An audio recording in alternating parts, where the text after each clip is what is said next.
India में आज भी 1500 लोगों के लिए अप्रॉक्सीमेटली एक डॉक्टर है, and this is the data largely from rural India. So how do you see that जो first point of medical contact में can AI become very very useful in far flung areas?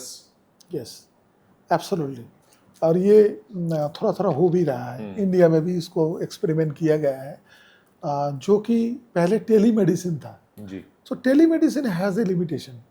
Call करेगा, और जो बंदा जो बैठा हुआ है, जो एडवाइस दे रहा है, he is not a professional doctor और समथिंग लाइक दैट.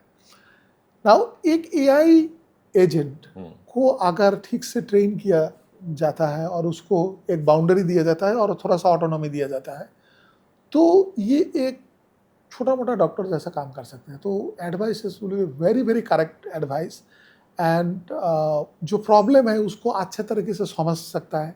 जो बॉडी पैरामीटर्स है, जो कि नॉर्मल टेस्ट का स्कैन अगर भेज दिया, कुछ भी ब्लड टेस्ट है, वो उसको अच्छा तरीके से समझ सकता है, तो ये कर सकता है. तो this is going to be a big revolution कि दूर दराज का जो एरिया है, where there are no doctors, medical facilities इतना जल्दी पहुंच नहीं सकते हैं. Through AI and smartphone there could be. उसका एक एग्जांपल देता हूँ.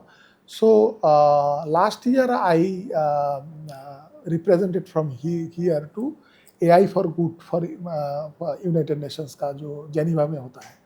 तो मैं पार्टिसिपेट किया था जी. और उसमें हमारा एक स्टार्टअप को भी अवार्ड मिला. हमारा मतलब इंडिया का स्टार्टअप का भी अवार्ड मिला, along with some other startups में यूरोपियन कंट्रीज एंड अफ्रीकन.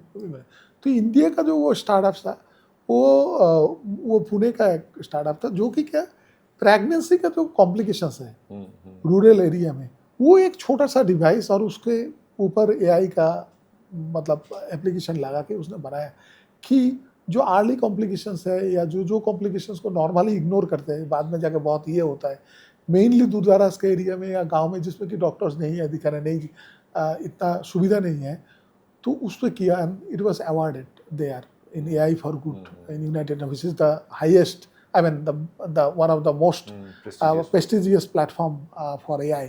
उसमें किया गया. तो ये जो चीज़ें हैं ये चालू हो चुका है. तो सब कुछ अभी आपका स्मार्टफोन से ही आप ऐसा हो सकता है कि आधा डायग्नोसिस वो कर लेगा जिधर की, उधर कोई ऑप्शन नहीं है ना. ऑफ कोर्स हम लोग ये नहीं चाहते कि एआई सब कुछ डिसीजन ले, बट जब भी एक आदमी की जिंदगी या मौत का आगे जब भी जो क्वेश्चन आ जाता है, तो भी अगर कोई एआई कुछ उसको हेल्प करके कुछ कर सकता है, तो वो मेरे ख्याल से में तो हेल्प कर सकता है.